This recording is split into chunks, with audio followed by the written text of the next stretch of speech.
Desa Sumberjati terletak jauh dari jalan raya, tersembunyi di balik hamparan sawah dan hutan bambu yang berderak setiap kali angin malam berhembus.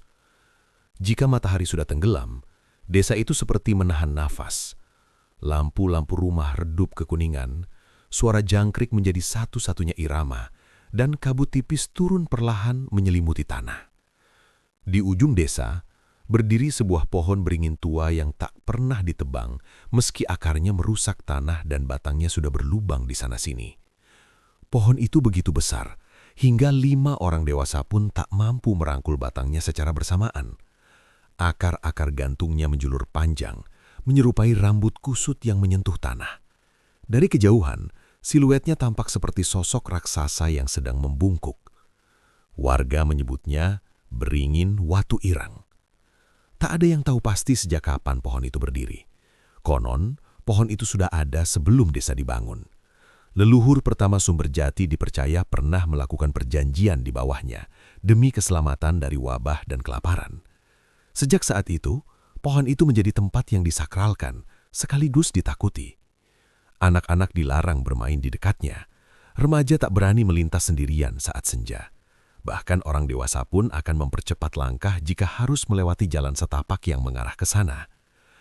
Kalau dengar namamu dipanggil dari arah pohon, jangan pernah menoleh. Kalimat itu sering diulang-ulang oleh orang tua kepada anak-anak mereka. Arga sudah mendengar cerita itu sejak kecil. Ia tumbuh dengan kisah-kisah tentang orang yang mendadak kaya setelah semalam menghilang, tentang keluarga yang rumahnya tiba-tiba penuh beras dan emas, dan tentang tangisan yang terdengar menjelang fajar dari arah beringin. Namun, setiap keajaiban selalu diikuti kabar duka. 20 tahun lalu, seorang pedagang bernama Pak Darto tiba-tiba memiliki uang berlimpah setelah usahanya bangkrut. Seminggu kemudian, anak bungsunya ditemukan meninggal di sungai tanpa luka sedikit pun di tubuhnya. 15 tahun lalu, seorang janda miskin mendadak mampu membangun rumah batu. Sebulan kemudian, ia sendiri ditemukan tergantung di dapurnya. Wajahnya membiru dengan mata terbelalak. Warga tak pernah membicarakan keterkaitan itu secara terang-terangan, tapi semua tahu, semua mengerti. Pohon beringin tua itu bukan sekadar pohon. Ia adalah saksi, ia adalah gerbang. Suatu sore, ketika Arga berusia 12 tahun, ia pernah memberanikan diri mendekati tempat itu bersama 2 temannya. Matahari hampir tenggelam dan bayangan akar-akar gantung tampak semakin panjang, merayap di tanah seperti ular hitam. "Ayo kita sentuh batangnya," bisik salah satu temannya dengan suara gemetar. Arga menelan ludah. Ia tak ingin terlihat pengecut. Dengan langkah ragu, ia mendekat. Udara di sekitar pohon terasa berbeda, lebih dingin, lebih berat. Bahkan suara burung pun menghilang, seolah tak ada makhluk hidup yang berani bersuara di sekitarnya. Tangannya hampir menyentuh batang kasar itu ketika angin tiba-tiba berhembus kencang. Akar-akar gantung bergerak pelan dan Arga bersumpah ia mendengar sesuatu. Bisikan, lirih, memanggil. Arga. Ia tersentak mundur. Teman-temannya berlari lebih dulu meninggalkannya. Dengan jantung berdebar keras, Arga ikut lari tanpa menoleh sedikit pun. Malam itu, ia demam tinggi dan mengigau, membuat ibunya cemas sepanjang malam. Sejak kejadian itu, Arga tak pernah lagi mendekati pohon beringin. Namun, legenda tak pernah benar-benar menjauh darinya. Kini bertahun-tahun kemudian, Arga berdiri di ambang kedewasaan dengan beban hidup yang kian berat. Sawah warisan ayahnya tak lagi menghasilkan cukup. Harga pupuk naik, hasil panen turun. Hutang mulai menumpuk dan ibunya sering batuk panjang di malam hari. Setiap kali ia melewati jalan setapak menuju ladang, ia bisa melihat ujung akar beringin menjuntai di kejauhan. Seolah pohon itu selalu mengawasinya. Menunggu.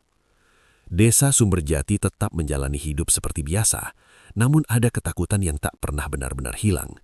Setiap kali ada yang mendadak beruntung, warga akan saling pandang dalam diam. Setiap kali terdengar kabar kematian mendadak, mereka tahu harus menyalahkan siapa, meski tak pernah ada yang berani menyebut namanya. Beringin watu irang berdiri tanpa goyah, meski diterpa hujan dan panas bertahun-tahun. Batangnya menghitam seperti terbakar dari dalam. Lubang besar di sisinya terlihat seperti mulut yang menganga.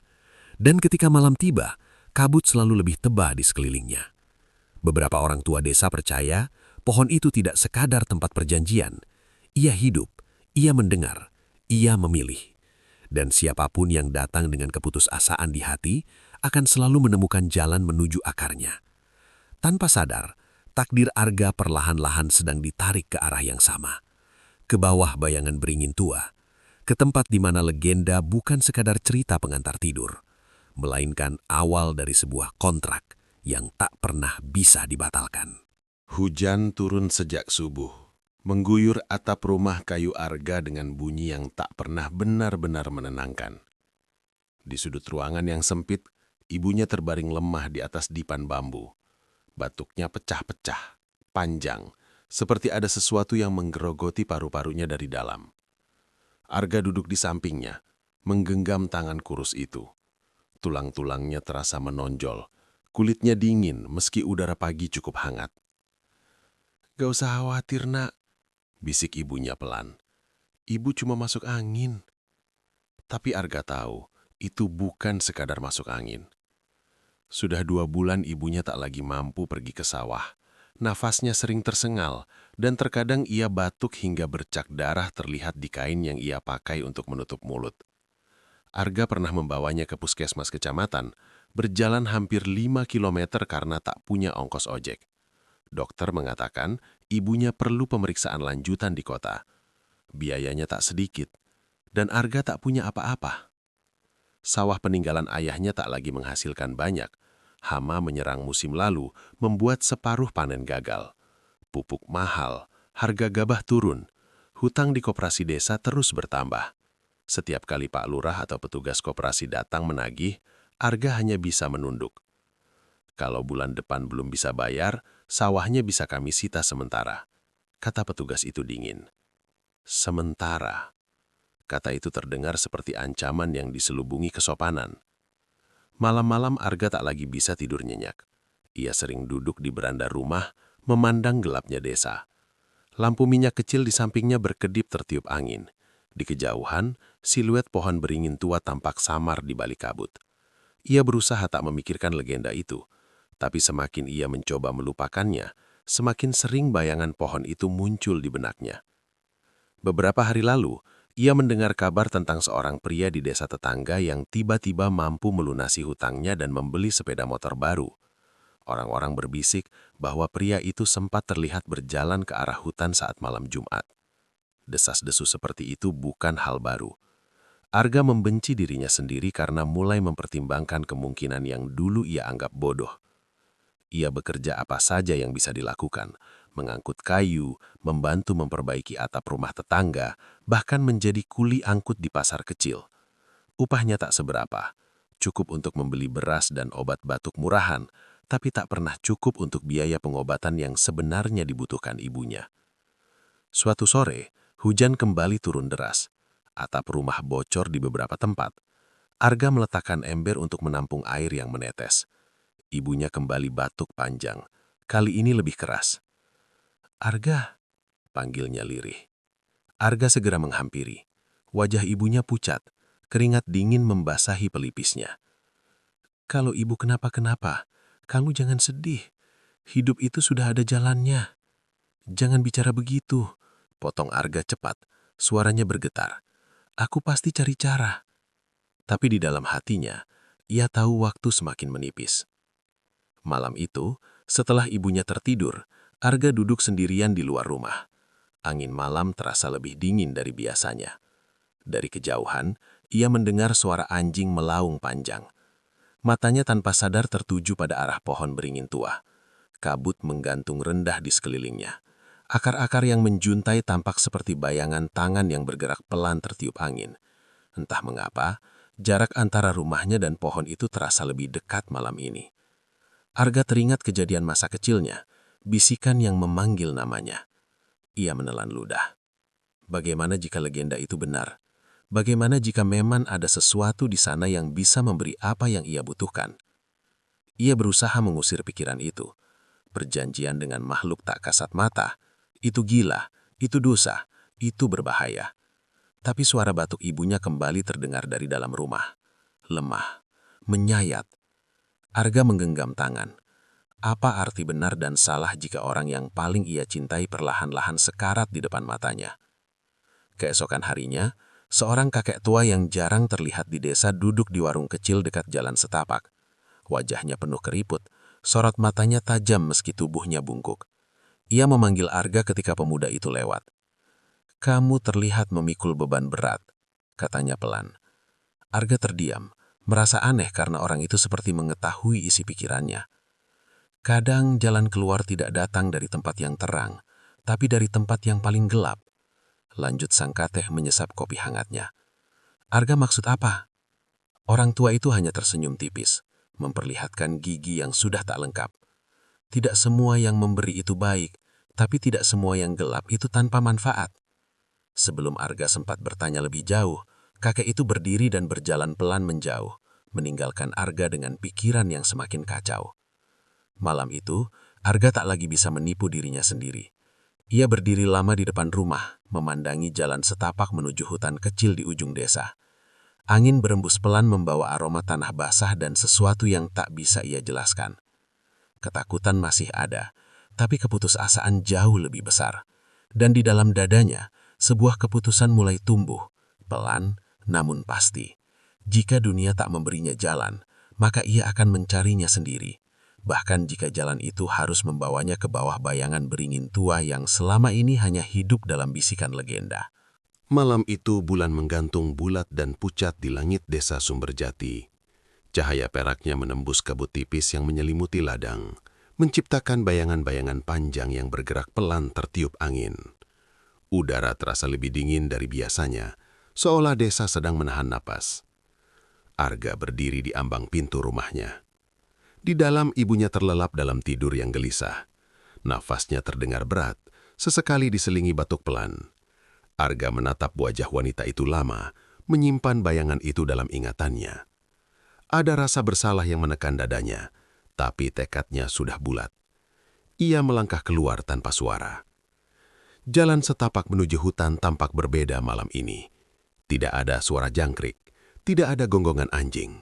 Hanya langkah kakinya sendiri yang terdengar pelan menyentuh tanah basah. Semakin mendekati pohon beringin tua, udara semakin terasa berat. Kabut menggantung lebih tebal di sekitar tempat itu, seolah membentuk lingkaran yang memisahkannya dari dunia lain. Beringin watu ireng berdiri angkuh dalam diam. Batangnya yang menghitam tampak lebih besar di bawah cahaya bulan. Akar-akar gantungnya menjuntai seperti tirai kusut yang bergerak perlahan. Dari dekat, Arga bisa melihat lubang besar di sisi batang pohon, gelap dan dalam, menyerupai mulut yang menganga. Jantungnya berdebar keras. Kata-kata kakek misterius di warung terngiang di kepalanya. "Datanglah saat bulan penuh.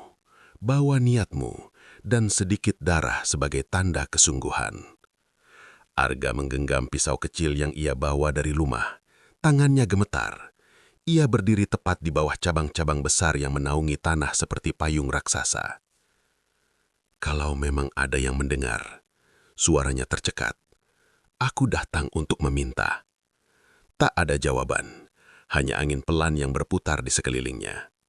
Arga menutup mata sejenak, mengingat wajah ibunya, mengingat hutang, mengingat ancaman kehilangan satu-satunya tanah warisan ayahnya.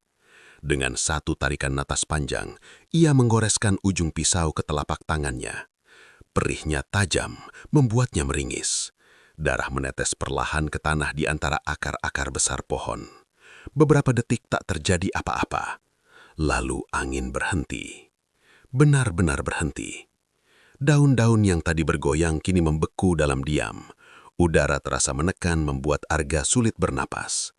Kabut di sekelilingnya mulai bergerak perlahan, berputar mengitari batang pohon seperti pusaran tipis. Arga membuka mata. Bayangan di sekitar akar tampak lebih pekat dari sebelumnya. Gelapnya bukan sekedar ketiadaan cahaya, ia seperti memiliki bentuk. Dari balik tirai akar gantung, sesuatu bergerak. Perlahan. Tanah di bawah kaki Arga terasa bergetar halus. Suara lirih mulai terdengar, seperti bisikan banyak suara yang bercampur menjadi satu. Arga. Tubuhnya menegang. Suara itu bukan dari luar, ia terdengar langsung di dalam kepalanya. "Aku datang," bisiknya gemetar. Aku ingin ibuku sembuh. Aku ingin hutangku lunas. Aku ingin hidup yang layak. Kabut di hadapannya memadat membentuk sosok tinggi samar tanpa wajah jelas. Hanya 2 titik gelap seperti mata yang menatapnya tanpa berkedip. Rasa dingin menjalar dari telapak kaki hingga ke tengkuknya. Setiap permintaan memiliki harga. Suara itu dalam, bergema seolah berasal dari dasar tanah. Arga menelan ludah. Apa harganya? Sosok itu tak langsung menjawab. Akar-akar gantung bergerak pelan, melingkar seperti dinding hidup di sekelilingnya. Dunia di luar lingkaran itu menghilang. Yang tersisa hanya Arga, pohon, dan bayangan. Yang paling dekat dengan hatimu. Jawaban itu membuat dadanya sesak. Tidak, bisik Arga spontan. Keinginanmu besar, harga pun setimpal. Arga menggenggam tangannya yang berdarah, membiarkan tetes terakhir jatuh ke tanah. Aku akan bayar, katanya cepat, sebelum keberaniannya runtuh. Hening sebentar. Lalu tanah di bawah kakinya terasa hangat. Darah yang menetes tadi menghilang, terserap ke dalam akar pohon. Kontrak diterima. Suara itu menggema, membuat telinganya berdenging. Tiba-tiba angin kembali berhembus kencang. Akar-akar yang melingkar di sekelilingnya terlepas perlahan. Kabut memudar sedikit demi sedikit. Sosok bayangan itu menghilang seolah tak pernah ada. Arga terjatuh terduduk di tanah. Nafasnya tersengal-sengal. Telapak tangannya masih perih, tapi darahnya sudah berhenti mengalir. Luka itu tampak lebih tipis dari seharusnya. Semua kembali sunyi. Terlalu sunyi. Ia berdiri perlahan, kepalanya terasa ringan. Sejenak ia bertanya-tanya apakah semua tadi hanya halusinasi akibat tekanan batin. Namun ketika ia hendak melangkah pergi, sebuah bisikan terakhir terdengar sangat jelas di telinganya. 40 hari. Arga membeku. Dan janji harus ditepati. Kabut kembali menebal di sekitar pohon. Tanpa berani menoleh lagi, Arga berlari meninggalkan tempat itu. Jantungnya berdegup keras, pikirannya campur aduk antara takut dan harapan. Saat ia hampir mencapai batas hutan kecil, ia merasa seperti ada yang mengikutinya. Bukan langkah, bukan suara, tapi kehadiran. Bayangan panjang di tanah tampak bergerak tak selaras dengan tubuhnya sendiri.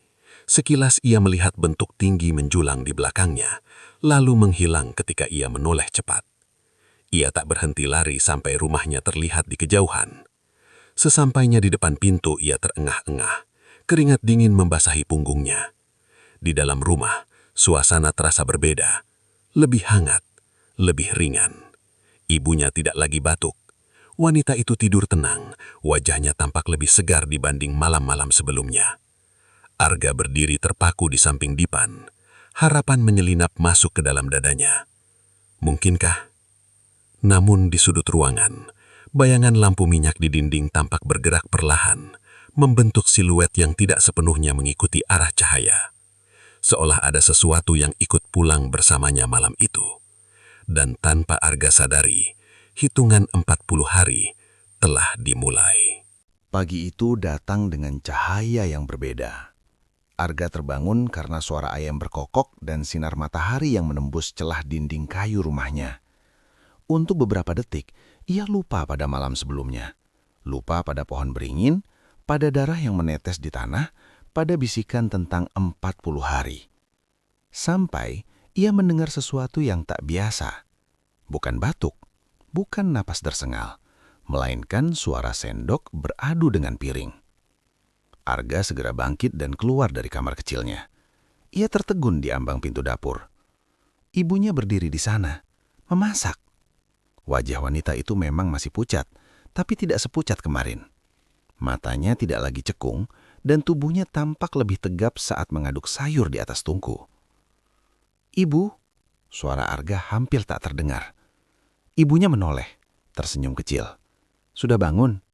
Ibu merasa lebih enak hari ini. Badan rasanya ringan.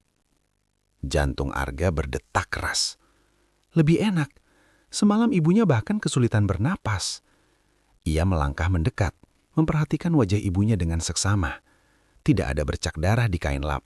Tidak ada batuk panjang yang memecah pagi. Hanya keheningan yang terasa terlalu sempurna. Hari itu berlalu dengan cepat. Ibunya bahkan mampu menyapu halaman dan menjemur pakaian. Beberapa tetangga yang lewat terlihat heran melihat perubahan itu. "Wah, Mbok Sari sudah sehat lagi?" tanya Bu Rini, tetangga sebelah. "Iya, alhamdulillah," jawab ibunya sambil tersenyum. Arga hanya diam. Sore harinya, keajaiban kedua datang.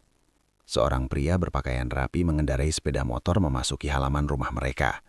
Ia membawa map coklat dan menanyakan nama Arga dengan suara formal. "Saya dari notaris di kota. Apakah benar Anda Arga, anak dari almarhum Bapak Sastro?" Arga mengangguk, bingung. Pria itu membuka mapnya dan menyerahkan beberapa lembar dokumen. "Ada warisan yang atas nama Anda. Seorang kerabat jauh meninggal dunia dan mencantumkan nama Anda sebagai penerima." "Kerabat jauh?" Arga mengernyit. "Saya tidak punya keluarga di kota." Pria itu hanya angkat bahu. "Data yang kami miliki menyebutkan demikian. Semua sudah sah secara hukum." Jumlah uang yang tertera di dokumen itu membuat napas Arga tercekat. Cukup untuk melunasi hutang. Cukup untuk membawa ibunya berobat ke rumah sakit terbaik. Bahkan lebih dari cukup untuk memperbaiki rumah mereka yang nyaris roboh. Kepalanya berdengung. 40 hari. Janji harus ditepati. Tangannya gemetar saat menandatangani dokumen. Dalam waktu kurang dari seminggu, hidupnya berubah drastis. Hutang di koperasi lunas, Pak Lurah yang biasanya berbicara dingin kini tersenyum ramah. Rumah mereka mulai diperbaiki, atap bocor diganti, dinding dicat ulang. Desa Sumberjati mulai berbisik. "Cepat sekali rezekinya," ujar seseorang di warung. "Aneh ya, ibunya juga mendadak sembuh." Arga pura-pura tak mendengar. Ia berusaha meyakinkan dirinya bahwa semua ini kebetulan, bahwa mungkin memang ada keajaiban di dunia ini tanpa harus dibayar mahal. Namun, malam-malamnya tak lagi tenang. Setiap kali lampu dipadamkan, ia merasa ada yang berdiri di sudut ruangan. Bukan terlihat jelas, hanya bayangan yang lebih gelap dari gelap itu sendiri. Suatu malam, ia terbangun karena merasa dipanggil. "Arga!" Bisikan itu sama seperti di bawah pohon. Ia duduk tegak di tempat tidur. Napas memburu. Ruangan sunyi. Ibunya tidur nyenyak. Tapi di dinding, bayangan lampu minyak bergerak perlahan, membentuk siluet tinggi yang tak sesuai dengan benda apapun di ruangan itu. Arga menutup mata rapat-rapat. Ini hanya perasaan, hanya rasa bersalah. Namun keesokan harinya, kabar buruk datang dari ujung desa. Seekor sapi milik Pak Wiryo ditemukan mati mendadak di kandangnya. Tidak ada luka, tidak ada tanda penyakit, hanya tubuh kaku dengan mata terbelalak. 2 hari kemudian, seorang anak kecil jatuh sakit tanpa sebab jelas. Ia terus mengigau menyebut satu nama berulang kali dalam tidurnya. "Arga, Arga." Orang tuanya mengira anak itu hanya demam biasa, tapi bisikan mulai menyebar lebih cepat dari angin. Arga mencoba mengabaikan semuanya. Ia sibuk mengurus perbaikan rumah, mengantar ibunya kontrol ke dokter di kota. Hasil pemeriksaan menunjukkan kondisi ibunya membaik drastis, bahkan dokter tampak heran. "Ini seperti pemulihan yang tidak biasa." Kata itu kembali menghantui Arga. Malam ke-7 sejak ritual, Arga bermimpi. Ia berdiri kembali di bawah pohon beringin tua. Tanah di sekitarnya basah oleh sesuatu yang lebih pekat dari air hujan. Akar-akar gantung melingkar seperti ular hidup. Sosok bayangan muncul dari balik batang pohon. "Kau sudah menerima bagianmu." Suaranya bergema, berat. Arga mencoba berbicara, tapi tidak ada suara keluar dari mulutnya. Waktu terus berjalan.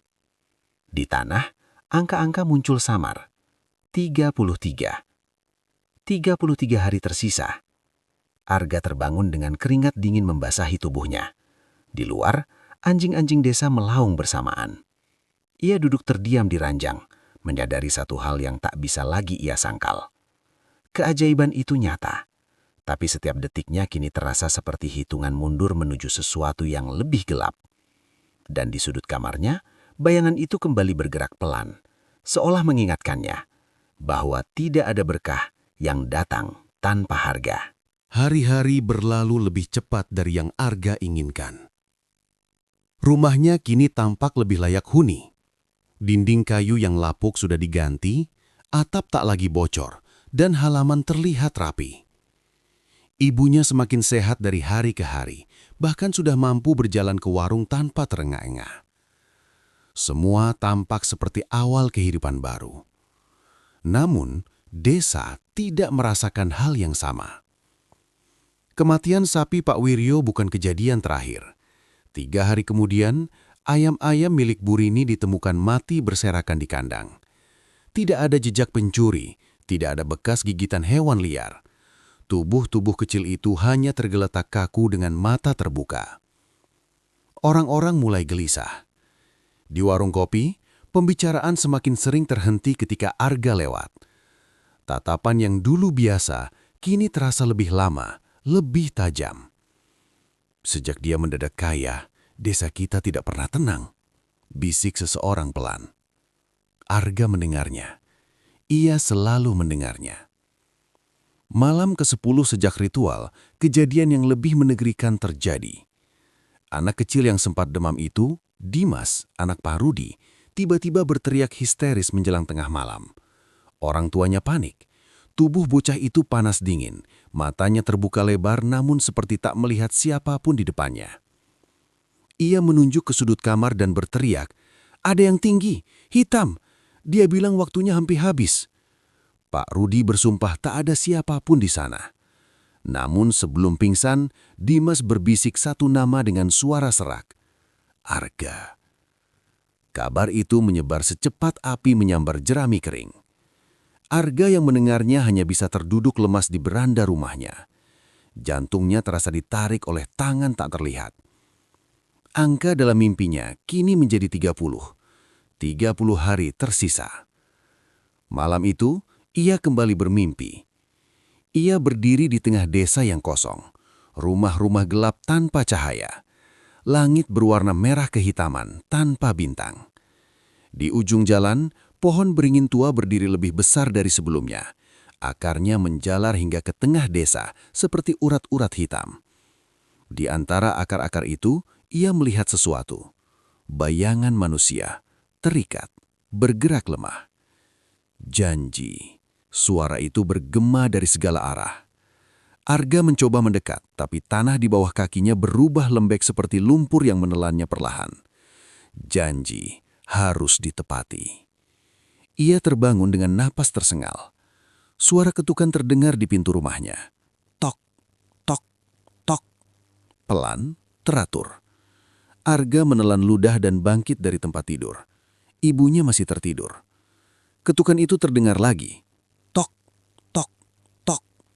Ia melangkah perlahan menuju pintu. Saat membukanya, tak ada siapapun di luar. Hanya kabut tipis dan udara malam yang dingin. Namun, di tanah depan pintu ada jejak. Jejak kaki besar, panjang, seperti milik seseorang yang terlalu tinggi untuk ukuran manusia biasa. Jejak itu mengarah ke dalam rumah.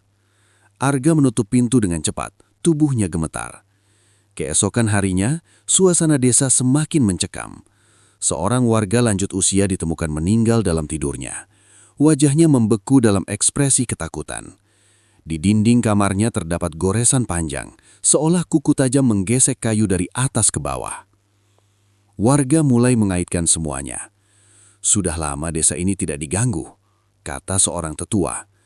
Terakhir kali seperti ini, puluhan tahun lalu. Tatapan mereka mengarah pada Arga. Ia bisa merasakannya.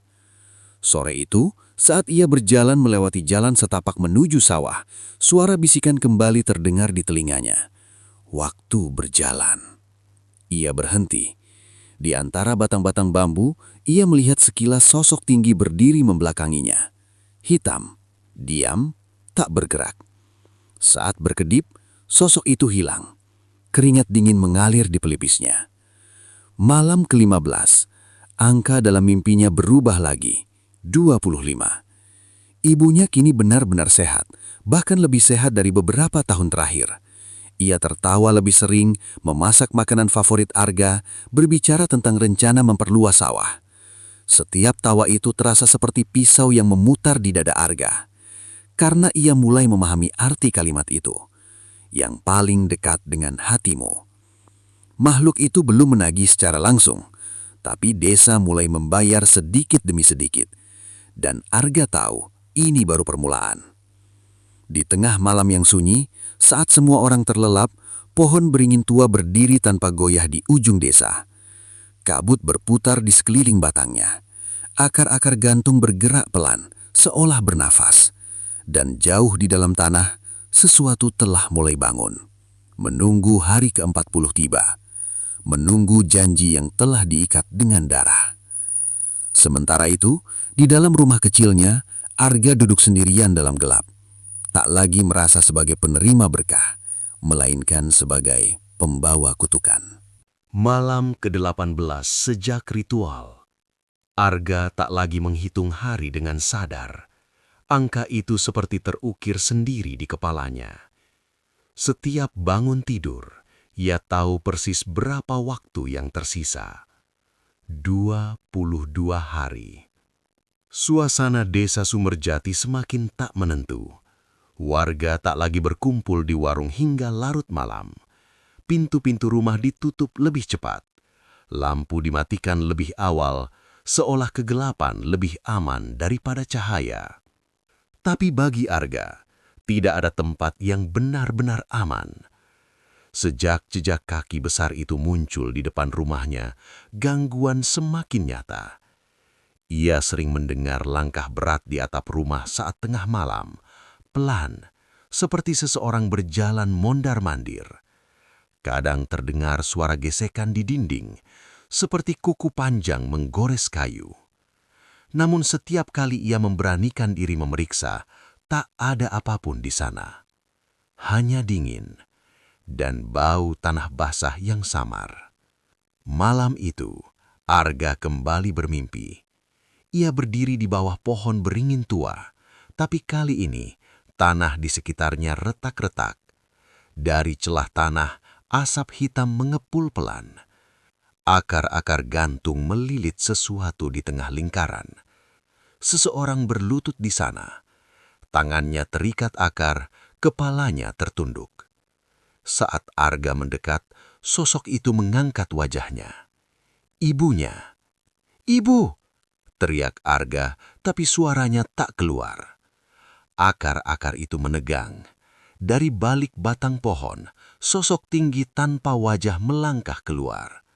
Tubuhnya seperti bayangan yang lebih pekat daripada malam. "Waktumu terus berkurang." Suaranya menggema. Arga mencoba meraih ibunya, tapi tubuhnya tak bisa bergerak. "Aku sudah memberimu apa yang kau minta." Sosok itu mengangkat tangan panjangnya. Dari telapak gelap itu muncul kilasan gambar. Uang, rumah yang diperbaiki, wajah ibunya yang sehat. "Sekarang berikan milikku." Arga terbangun dengan teriakan yang tercekat di tenggorokannya. Keringat membasahi seluruh tubuhnya. Nafasnya tersengal dan dadanya terasa sesak. Di sudut kamar, bayangan tampak lebih pekat dari biasanya. Ia menyalakan lampu minyak dengan tangan gemetar. Bayangan itu tak hilang. Ia tetap ada, berdiri tegak di dinding meski tak ada benda apapun yang menciptakan bentuk setinggi itu. "Tidak," bisik Arga lirih. Suara itu kembali terdengar, bukan dari luar, tapi langsung di dalam pikirannya. "Yang paling dekat dengan hatimu." Kini ia mengerti. Harga yang dimaksud bukan sekedar nyawa sembarang orang, bukan ternak, bukan warga desa yang tak ia kenal, melainkan seseorang yang benar-benar berarti baginya. Arga terhuyung duduk di lantai. Tangannya gemetar hebat. Ia ingin percaya bahwa masih ada jalan lain, bahwa kontrak itu bisa dibatalkan, bahwa semua ini hanya ancaman kosong. Keesokan paginya, ia mendatangi satu-satunya orang yang mungkin tahu sesuatu tentang sejarah pohon itu, Mbah Wiryo, sesepuh desa yang jarang keluar rumah.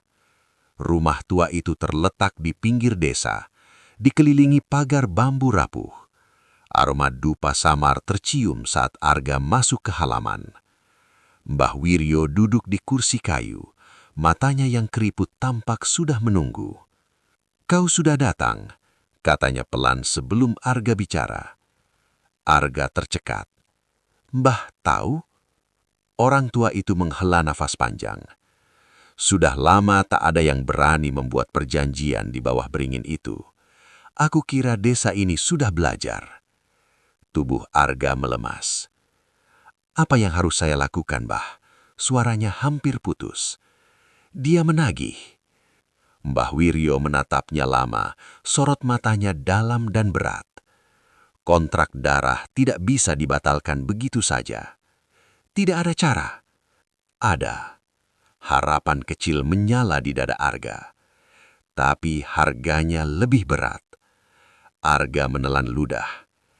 "Kalau kau tak ingin yang paling dekat dengan hatimu diambil, kau harus menyerahkan dirimu sendiri dengan sukarela sebelum hari ke-40. Dunia terasa berputar. Kalau tidak..." Mbah Wiryo menatap jauh ke arah hutan kecil tempat pohon beringin berdiri.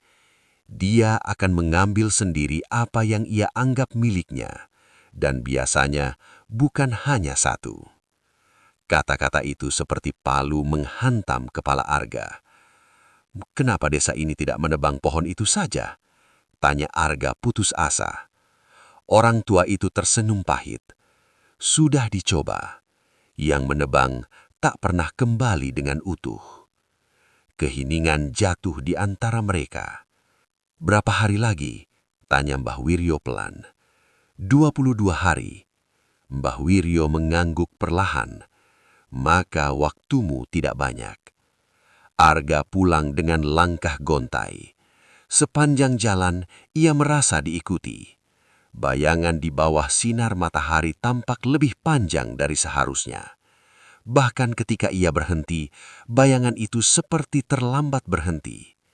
Malam itu, ibunya memanggilnya dengan suara lembut. "Arga, akhir-akhir ini kamu sering melamun. Ada apa?" Arga memaksakan senyum. "Tidak apa-apa, Bu." Ibunya menatapnya letap-letap, lalu tersenyum. "Yang penting kita masih bersama." Kalimat itu terasa seperti pisau yang memutar di dadanya. Masih bersama. Untuk sementara. Malam semakin larut.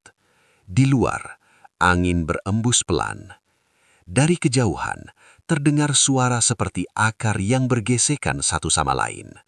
Dan di dalam kegelapan, suara itu kembali berbisik. "Pilihlah." Hitungan mundur terus berjalan. Dan kini Arga tahu, dia tak hanya melawan makhluk gaib.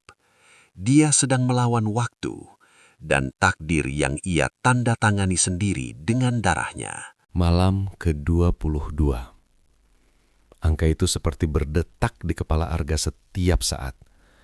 Ia tak lagi bisa membedakan mana suara angin, mana bisikan dari dalam pikirannya sendiri. Sejak pertemuannya dengan Mbah Wiryo, beban di dadanya semakin berat. Kini ia tahu dengan jelas apa yang dituntut oleh kontrak itu. Bukan sekadar korban acak, bukan sekadar musibah kecil, tapi seseorang yang paling ia cintai. Dan waktu terus berjalan. Desa Sumberjati tak lagi tenang. 2 hari setelah ia menemui Mbah Wiryo, seorang remaja ditemukan pingsan di tepi sawah. Wajahnya pucat pasi, matanya terbelalak seperti melihat sesuatu yang tak kasat mata. Ketika sadar, remaja itu hanya mengucapkan satu kalimat berulang kali. Dia berdiri di belakang Arga, tinggi, hitam. Desas-desus yang tadinya hanya bisikan, kini berubah menjadi tuduhan setengah terang-terangan. Arga merasakannya ketika ia berjalan ke warung. Percakapan mendadak berhenti. Tatapan-tatapan mengikutinya. Bahkan beberapa ibu-ibu menarik anak mereka menjauh saat ia lewat. Pak Rudi, ayah Dimas, akhirnya mendatanginya. "Kau melakukan apa, Gak?" tanyanya dengan suara tertahan. "Apa maksud Bapak?" Arga mencoba tenang. "Sejak hidupmu berubah, desa ini tak pernah damai. Anak saya hampir tak sadar 3 hari. Dia terus menyebut namamu." Arga terdiam. Ia tak punya jawaban yang bisa diterima akal sehat. "Saya tidak melakukan apa-apa," jawabnya pelan. Pak Rudi menatapnya lama lalu berkata lirih, "Kalau memang tidak, buktikan, bersihkan apapun yang kau bawa ke desa ini." Kalimat itu terasa seperti vonis. Malam berikutnya, musibah datang lagi. Seekor kambing mengamuk tanpa sebab, menabrak kandangnya sendiri hingga mati. Seorang warga tua jatuh sakit mendadak. Dan setiap kejadian itu, entah bagaimana selalu ada saksi yang mengaku melihat bayangan tinggi di sekitar rumah Arga. Ibunya mulai merasakan perubahan suasana. "Kenapa orang-orang melihat kita seperti itu?" tanyanya suatu sore. Arga menunduk. Mungkin mereka hanya iri. Tapi ia tahu itu bukan kebenaran. Malam ke-25. Ia bermimpi lagi. Kali ini ia berdiri di tengah desa, dikelilingi warga yang memegang obor. Wajah mereka penuh kemarahan. Di belakangnya, pohon beringin tua menjulang, akarnya merayap di tanah seperti ular lapar. "Serahkan dia!" teriak seseorang. Arga mencoba berbicara, tapi dari mulutnya keluar asap hitam. Warga mundur ketakutan. Di antara mereka ia melihat ibunya berdiri. Wajahnya penuh air mata. "Kenapa kamu pergi ke sana, Nak?" bisiknya.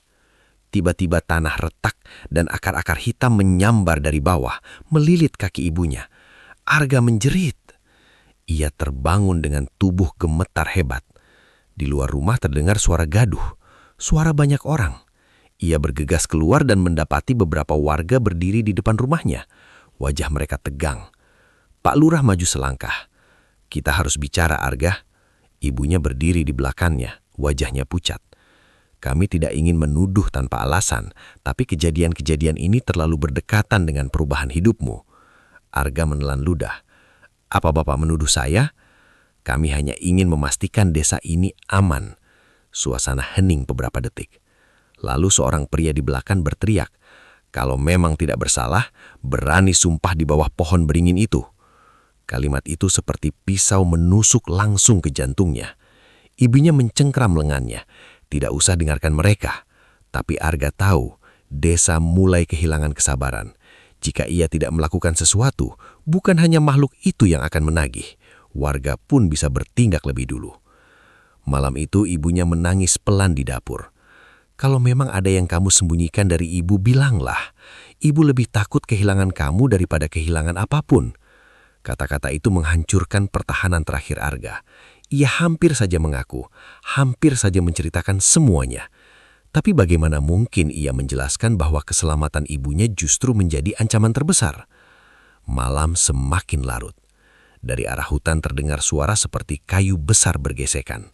Angin membawa aroma tanah basah yang semakin kuat. Arga melangkah keluar rumah perlahan.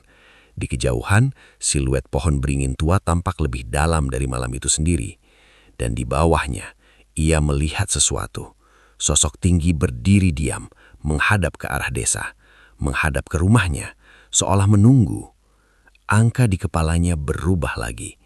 15 hari. Waktu semakin sempit. Desa mulai menuduhnya. Makhluk itu mulai mendekat.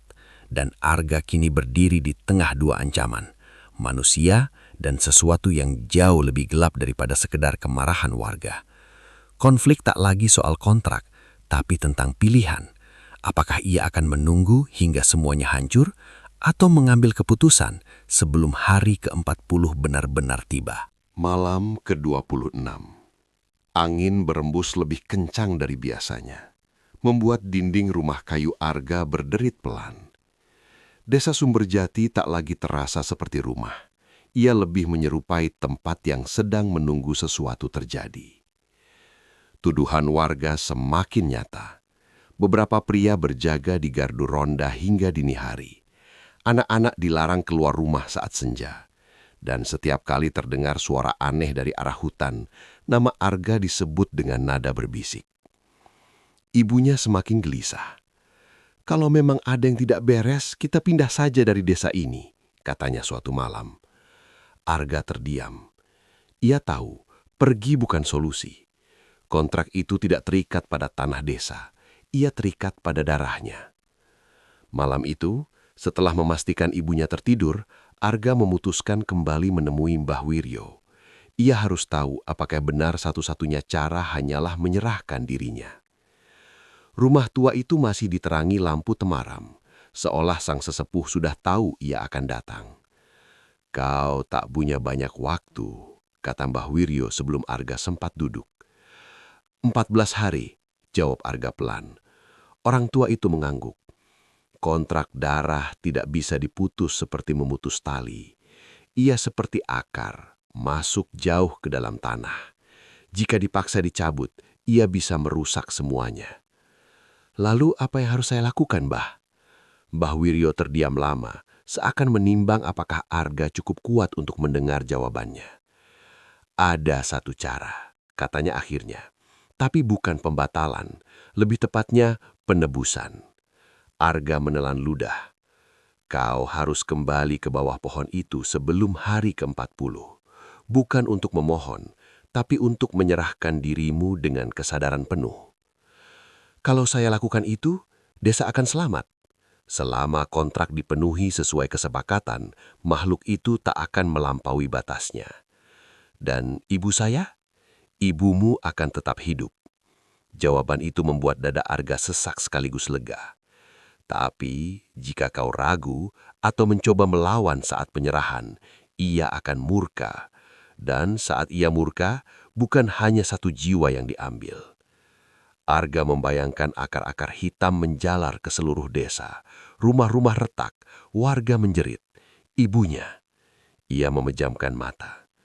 "Apakah pernah ada yang berhasil melakukan itu?" tanyanya pelan. Mbah Wiryo menatap kosong ke arah hutan. Puluhan tahun lalu, seorang pria melakukan hal yang sama. Ia menghilang di malam ke-40. Sejak itu, desa tenang, hingga kau datang. Kalimat terakhir itu tidak diucapkan dengan marah, hanya fakta yang berat. Arga pulang dengan langkah lambat. Pikirannya berkecamuk. Di satu sisi, ia takut mati, takut menghadapi makhluk itu tanpa bisa melawan. Di sisi lain, ia tak sanggup membayangkan ibunya atau warga desa menjadi korban berikutnya. Malam semakin larut. Saat ia hampir tiba di rumah, ia melihat sesuatu di tepi jalan. Seorang gadis kecil berdiri memunggunginya. "Dimas," bisiknya, mengenali tubuh kecil itu. Anak itu perlahan menoleh. Bukan Dimas. Matanya hitam seluruhnya. Kulitnya pucat kebiruan. Senyumnya terlalu lebar. Suara itu bukan suara anak kecil. Arga mundur selangkah. Dalam sekejap, sosok itu menghilang seperti kabut tersapu angin. Nafasnya memburu, tangannya gemetar. Ia sadar, makhluk itu tak lagi sekadar menunggu. Ia mengawasi. Malam ke-30. Desa kembali diguncang kabar buruk.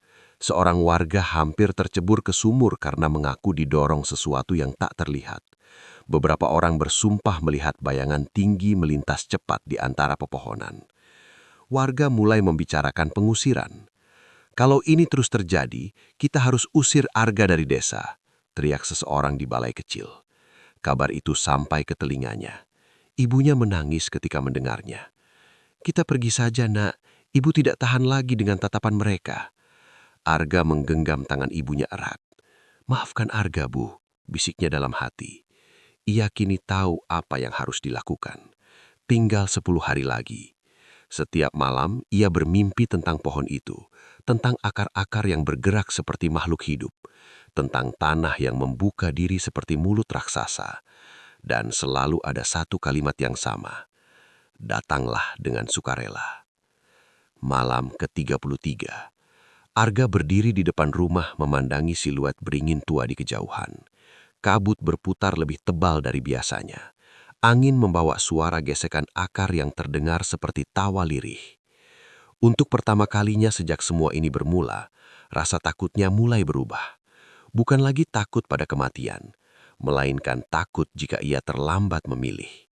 Karena jika ia tidak menyerahkan diri sebelum hari ke-40, makhluk itu akan memilih sendiri, dan pilihannya mungkin jauh lebih kejam. Arga menatap langit malam. "Jika ini harga yang harus dibayar," bisiknya pelan, "biarlah aku yang membayarnya." Di kejauhan, Akar-akar pohon beringin bergerak perlahan, seolah mendengar, seolah menunggu hari yang telah disepakati. Hitungan mundur kini tak lagi sekadar ancaman. Ia telah menjadi janji yang tak bisa dihindari. Malam ke-40 akhirnya tiba. Tak ada hujan, tak ada angin kencang. Justru terlalu tenang. Desa Sumberjati tenggelam dalam keheningan yang ganjil. Seolah seluruh alam menahan napas menunggu sesuatu yang akan terjadi. Lampu-lampu rumah padam lebih awal. Tak ada suara obrolan di gardu ronda. Bahkan anjing-anjing yang biasa melolong, kini diam membisu. Arga berdiri di depan rumahnya. Ibunya telah tertidur setelah menangis cukup lama. Wanita itu tak tahu bahwa malam ini adalah batas akhir. Arga tak pernah punya keberanian untuk menjelaskan semuanya. Ia masuk perlahan ke kamar ibunya. Cahaya lampu minyak temara menerangi wajah yang kini kembali sehat itu. Garis-garis lelah yang dulu menghiasi wajahnya telah memudar. Napasnya teratur. Damai. Arga berlutut di samping Dipan. "Maafkan Arga, Bu," bisiknya lirih. Tangannya gemetar saat menyentuh punggung tangan ibunya untuk terakhir kali. Ia ingin menangis, tapi tak ada air mata yang keluar. Hanya rasa berat yang menekan dadanya. Di luar, kabut mulai turun lebih tebal dari biasanya. Arga berdiri, melangkah keluar rumah tanpa suara, dan berjalan menuju jalan setapak yang telah ia lalui beberapa minggu lalu. Langkahnya kali ini berbeda. Bukan lagi penuh ragu, bukan lagi dipenuhi harapan, melainkan kesadaran. Setiap langkah mendekatkan dirinya pada akhir. Beringin Watu Ireng tampak lebih besar malam itu. Cabang-cabangnya menjulur seperti tangan raksasa yang siap menyambutnya. Akar-akar gantung bergerak pelan, meski tak ada angin. Kabut berputar membentuk lingkaran di sekelilingnya. Saat Arga memasuki area di bawahnya, udara langsung terasa berat. Napasnya mengembun di udara dingin. Tanah di bawah kakinya terasa lembab dan hangat. Ia berdiri tepat di tempat darahnya dulu menetes. "Aku datang," katanya tegas meski suaranya bergetar. Tak ada jawaban. Beberapa detik berlalu dalam sunyi yang mencekik. Lalu tanah bergetar pelan. Akar-akar gantung mulai bergerak, melingkar membentuk dinding hidup di sekelilingnya. Kabut memadat, dan dari balik batang pohon, sosok itu muncul kembali. Tinggi, hitam, tanpa wajah yang jelas. Namun kali ini, bentuknya lebih nyata, lebih padat, lebih mengerikan. "Kau datang tepat waktu." Suaranya bergema dari segala arah. Arga menelan ludah, tapi tak mundur. "Aku datang untuk menepati janji." Sosok itu mendekat tanpa berjalan, seolah meluncur di atas tanah. "Dan yang paling dekat dengan hatimu?" Arga memejamkan mata sesaat. "Bukan dia, ambil aku." Hening. Akar-akar yang melingkar berhenti bergerak. Kabut membeku. "Apakah ini pilihanmu?" Suara itu kini terdengar lebih dalam, hampir seperti gumaman dari dalam tanah. "Ya." Jantung Arga berdetak keras. Ia tahu setelah ini tak ada jalan kembali. Sosok itu mengangkat tangan panjangnya. Tanah di bawah kaki Arga retak, membentuk lingkaran bercahaya redup dengan warna kehitaman. "Apa yang kau serahkan tidak bisa ditarik kembali. Aku tahu. Dan kau tak boleh melawan." Arga mengangguk. Dalam sekejap, akar-akar besar menyambar kakinya, melilit erat hingga ia terjatuh berlutut. Rasa dingin menjalar dari pergelangan kaki hingga ke dada. Tapi ia tidak berteriak. Ia hanya menatap lurus ke arah sosok itu. "Tinggalkan desa ini setelah aku pergi," bisiknya. Sosok itu tak menjawab. Akar-akar semakin menegang, melilit tubuhnya hingga ke pinggang. Tanah di bawahnya terasa seperti menyedotnya perlahan. Tiba-tiba, teriakan terdengar dari kejauhan. "Arga!" Itu suara ibunya. Arga membeku. Dari balik kabut, ia melihat sosok ibunya berlari tertatih menuju pohon. Wajahnya penuh ketakutan. "Jangan sentuh anakku!" teriaknya histeris. Jantung Arga terasa berhenti. "Ibu, jangan mendekat!"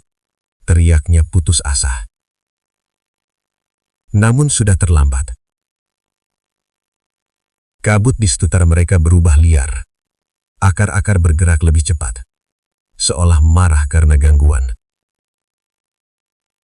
Sosok hitam itu menoleh perlahan ke arah ibunya. Kontrak tidak menyebut dua jiwa. Suara itu kini terdengar tajam. Arga menelan ludah, tapi tak mundur. "Aku yang memilih!" teriaknya putus asa. "Jangan sentuh dia!" Untuk sesaat, waktu seperti berhenti. Kabut berputar hebat. Tanah bergetar lebih kuat. Sosok hitam itu kembali menatap Arga. Pilihan diterima. Akar-akar yang melilit tubuhnya tiba-tiba menarik kuat ke bawah. Arga sempat melihat wajah ibunya yang menjerit sebelum tanah menelannya perlahan. Dingin, gelap, sunyi. Suara terakhir yang ia dengar adalah bisikan rendah. Kontrak selesai. Kabut perlahan memudar. Akar-akar kembali menggantung tenang. Tanah menutup rapat tak meninggalkan bekas retakan sedikit pun. Ibunya terjatuh di tanah menangis memanggil namanya. Namun yang tersisa hanya pohon beringin tua yang kembali diam, seperti tak pernah terjadi apa-apa. Desa Sumberjati berbangun keesokan paginya. Dengan suasana berbeda. Tak ada lagi suara aneh. Tak ada lagi kematian misterius. Tak ada lagi bayangan tinggi di sudut rumah. Hanya satu hal yang hilang. Arga.